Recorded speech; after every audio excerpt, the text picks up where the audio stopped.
Ayan, magandang umaga grade 8. Hello po. Ayan. Standby muna tayo ha. Hintayin natin yung iba ninyong mga kaklase.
Ayan, magandang umaga sa ating lahat. Grade 8 Perseverance. Mga anak, ang oras natin ay 10:16 na kaya tayo ay magsisimula na sa ating tatalakayin.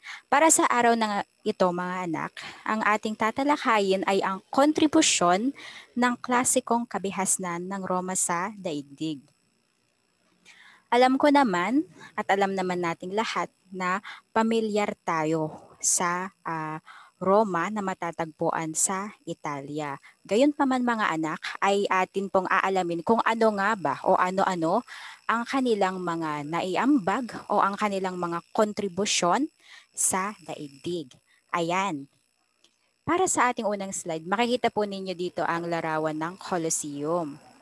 Pamilyar naman po kayo dito ng mga anak. Ito ay isang tanyag o pinakakilalang tourist destination sa Roma. Ngayon naman mga anak ay aalamin natin kung ano nga ba ang ambag ng Romanya. Yan. Mga Romanya sa larangan ng kasaysayan at literatura. Unang-una sa lahat, meron ho tayo ditong mga manunulat, mga makata na kilala po sa Roma. Unang-una sa lahat po ay si Plautus. Isa po siyang manunulat ng mga dula na humango ng mga katangian mula sa komedya ng Gresya. Ayan po. 'Di ba yung dulaan mga anak, yun yung kwento na isinasagawa o kinikilos. Yun po ang isa sa katangian o yun po yung isa sa ginawa o isinulat ni Plautus. Pangalawa naman po ay si Horace. Isa po siyang makata na nagsulat ng mga tula na naghahayag sa mga Griyegong ideal. Pangatlo ay si Virgil. Ito po yung sinulat niya, ang Aeneid. Yan po. Kapag sinabi po nating Aeneid mga anak, ito po o nakapaloob dito ang pagmamahal sa Roma. Ipinapahayag po dito ang dedikasyon sa pamilya at sa estado at halaga ng relihiyon. Tatlo po yun ha. Nakapaloob po itong tatlo. Una, pagpapahayag ng pagmamahal sa Roma. Pangatlo po ay ang dedikasyon sa pamilya at sa estado at ang pangatlo naman ay halaga ng relihiyon. Doon po umikot ang epikong Aeneid. Ang pang-apat naman po ay isang kilalang historiador, si Livy. Kanya pong isinulat ang history ng Rome. Ayan po ang History of Rome. Dito po nakapaloob ang kasaysayan ng Roma, ang kanilang kabuhayan, kung paano po sila nagsimula. At ang panghuli naman po ay si Tacitus po, isa siyang historiador na naging kritiko o kanya pong o siya po ay isang mapanuri na historiador kung saan kanya pong binigyan ng kritiko ang mga emperyador o ang mga emperador ng Roma sa kanyang mga akda na histories at annals. Dito po nakapaloob ang mga hindi magagandang gawain ng mga emperador ng Roma. Yan po, nilabas niya po lahat kumbaga ng mga baho nila, kung ano po yung mga kasinungalingan nila, kung paano po nila pinatakbo ang Roma. Yun po o sila po ang ating 5 kilalang manunulat, mga makata at mga historiador na may ambag sa larangan ng kasaysayan at literatura. Ulitin ko po, ang Aeneid na isinulat ni Virgil ay binubuo po ng una, pagmamahal sa Roma, dedikasyon sa pamilya at sa estado, at ang pangatlo naman ay ang kahalagahan nila sa relihiyon. Yan po. Susunod naman ay mga ambag naman nila sa larangan ng agham. Yan po sa science. Papasok na po dito si Ptolemy. Sino nga ba si Ptolemy? Siya po ay ang pinakakilalang siyentista noong panahon ng mga Romano, si Ptolemy. At ang kanyang gawa na Almagest ang naging batayan ng kaalaman sa astronomiya. Ayon kay Ptolemy, mga anak, nasa gitna daw ng sistemang solar ang daigdig at ito daw ay pinalilibutan ng araw, buwan at mga iba't ibang planeta. Pinalilibutan ito at iniikutan daw. So nasa gitna daw ang ating daigdig at nakapaligid naman dito ang araw, buwan at ng mga planeta. Bagamat anak, alam naman natin na ito ay mali o hindi tama ang eksplanasyon tungkol sa kanyang ginawa ay nagtagal po ito. Nagtagal ang kanyang paliwanag o ito ay matagal na pinaniwalaan hanggang sa ika-16 na siglo. At uh,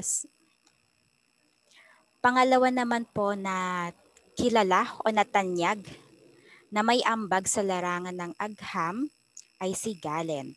Ano naman po ang kanyang iniambag? Siya po ay nag-ambag naman sa larangan ng medisina. Ano po ang kanyang inambag? Nag-aral po siya o sa pamamagitan ng pag-aaral po ng mga patay at buhay na hayop, inimbestigahan po ni Galen ang paraan kung paano po gumagana ang mga bahagi ng katawan. Doon naman po siya o sa larangan naman po ng medisina, ang ambag ni Galen. Yan. Ulitin ko po na si Ptolemy ay isang siyentista at ang kanyang naiambag ay ang Almagest po. Ibig sabihin po niyan, ito po ay nakabatay sa kaalaman ng astronomiya. Bagamat mali po ang kanyang paliwanag ay nagtagal pa rin po ito. At ang pangalawa po ay si Galen na may ambag sa larangan ng medisina naman. Yun po. Natapos na po natin ang mga ambag sa literatura at kasaysayan at sa agham. Ngayon naman ay dadako tayo sa yan po, mga ambag naman ng Romano sa larangan ng arkitektura at sining. Yan po. Okay. Para naman po sa arkitektura at sining, ipinagpatuloy ng mga Romano ang estilong realistiko sa paglilok ng mga rebultong tao. Ibig sabihin po ng lilok, ito po ay pagpoporma o paghuhulma ng isang bagay o ito po ay yung tinatawag natin na sculpture. Yan. Yun po ay ang paglililok. Dito po, marami po silang naiambag sa sculpture, di ba po? Pangalawa naman po ay madalas na gumamit ng mga arko. Kung alam niyo po yung arko, mga anak, kupola at simboryo ang mga estruktura ng mga Romano. Yung kupola, mga anak, nakikita niyo itong larawan, di ba? Itong larawan. Tignan niyo yung butas na ito pong butas sa itaas ng bubong. Yan po yung cupola. Ayan po. Yung kung saan pinapasukan ng sinag ng araw o kaya ng hangin. Yun po yung cupola. At ang simboryo naman po, ito yung bilugang bubungan ng simbahan, di ba? Madalas po ganun ang mga disenyo ng mga bubungan ng simbahan. Bilugan siya. Ang tawag po doon ay simboryo. Ito po ay ito po, ang isa sa kanilang ipinakilalang gawang arkitektura ay ang Pantheon. Ayan po. Ipinatayo ito sa ilalim ng pamumuno ng emperador na si Hadrian. Nagpatayo rin ang mga Romano ng aqueduct. Ayan po, itong susunod na ating slide yan. Aqueduct, ito pong at ang amphitheater. Ayan po. Kung naaalala nyo kanina sa una kong ipinakita, yung unang larawan na aking ipinakita, yung Colosseum, ganito po yung itaas niya. Ayan po. Bukas po yung parteng itaas. Ano nga ba yung nangyayari dito sa amphitheater na to? Nung unang panahon o ito po nung siglo po ng o kabihasnan ng mga Romano, dito po idinadaos ang kanilang sports. Yun po yung mga libangan nila, yung mga dulaan nila. Ito po ang gamit ng amphitheater. Samantalang itong isa naman po, dito po ay nakalagay ang mga water pipes nila. Ito po kasi ay daluyan ng tubig, na kung saan ito pong daluyan ng tubig ay idinadala ang mga tubig po at ikinocontribute ito sa mga iba't ibang lugar. Yun po ang mga ambag ng Romano sa arkitektura at sining. Mas marami pa rin po sila sa may ambag sa arkitektura, na hanggang sa ngayon ay nakatayo pa rin at nagsilbing tourist destination. Yun po. Ang pangatlo naman ay sa batas. Ayan. Ang mga Romano anak ay may ambag naman sa larangan ng batas. Unang-una po ay ang Jus Civil o ang civil law. Ito po ay nabuo sa panahon ng salungatan sa pagitan ng mga patrician at plebeian. Ibig sabihin po nito, dito po sa Jus Civil mga anak, ito po ay binubuo ng 12 tables o mga batas kriminal sa Estadong Romano.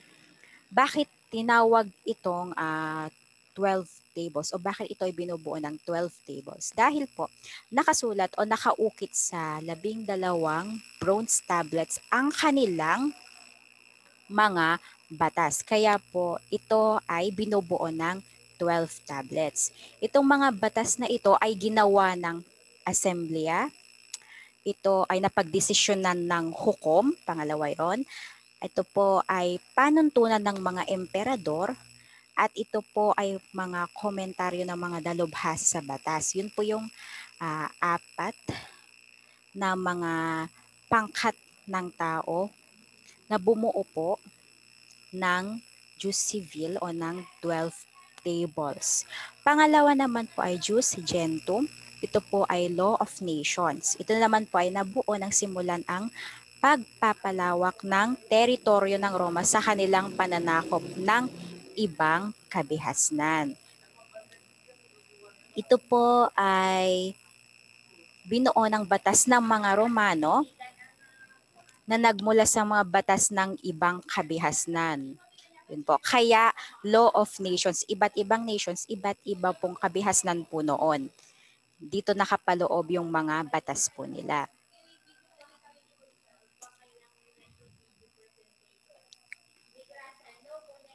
Yan po.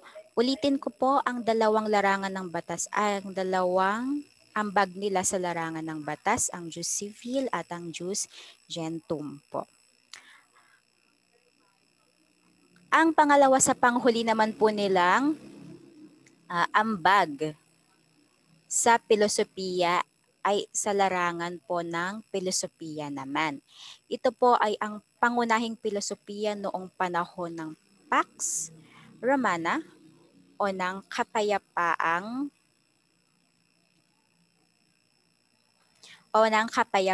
Romano. Dito po mga anak, naniniwala ang mga Stoic na ang universo o universe ay naaayon sa katuwiran at mahalaga ang kakayahang intelektual ng tao. Naniniwala rin sila na makakamit ang pinakamataas na kabutihan sa mundo. Kumbaga, itong filosofiya mga anak na ito ay mas focus sa positibong pamumuhay o emosyon. Tatanggalin lahat o hindi iisipin ang mga negatibong bagay, mga positibong pamumuhay lamang o emosyon na makakatulong sa mga tao. Yun po ay ang filosofiya nila. Doon lamang umikot. Positibo lamang. Positibong pamumuhay. At kahalagahan po ng buhay. Ayan. Yun po ang kanilang filosofiya. At ang panghuli naman po, meron din po silang naiambag sa larangan ng libangan. Ayan, ito yung pinakahuli nilang ambag sa larangan ng libangan.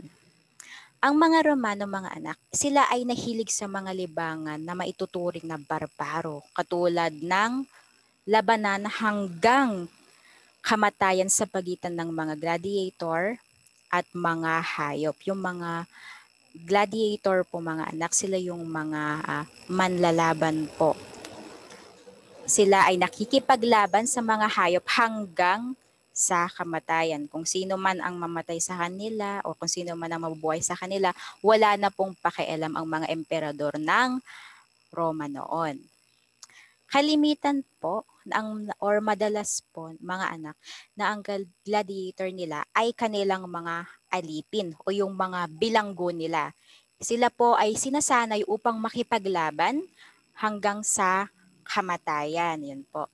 Yun ang una nilang libangan. Ang pangalawa naman ay ang karera ng chariot at mga palabas ng mababangis na hayop. Yan. Hindi nawawala sa kanilang libangan ang mga hayop. Ginagamit rin po nila yon sa paglalaro. Ayun po. Bagamat mga anak, naging isa sa mga paboritong aliwan ng mga Romano ang paglalaban ng mga gladiator, hindi lahat dito ay sumusuporta sapagkat ito po ay isang uri ng pang-aalipin. Ayan, pang-aalipin po. Dahil kahit sila man ay bilanggo, tao pa rin po sila na may karapatan pong mabuhay at magbago. Kaya hindi po sinasang-ayunan ito ng ibang mga Romano. Yun po. Yun ang dalawang larangan nila sa libangan. May tanong po ba?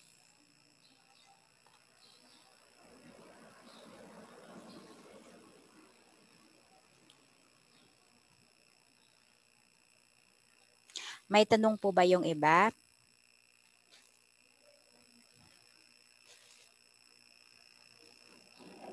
Kung wala na pong katanungan mga anak, ay pumunta po kayo sa Kuiper ninyo. Hintayin ninyo ang aking i-send na activity ninyo. Maliwanag po ba?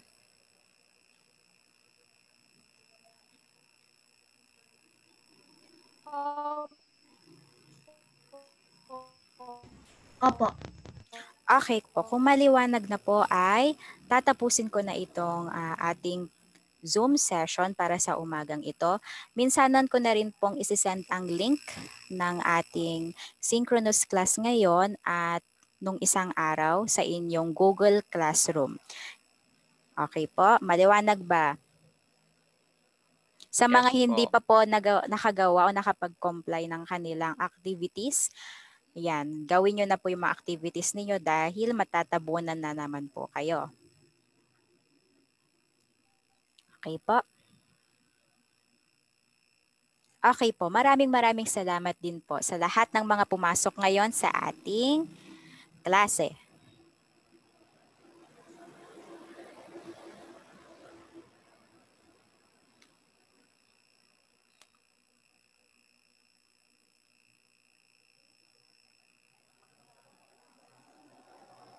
Sa Kuiper po at sa Google Classroom, magsisend po ako.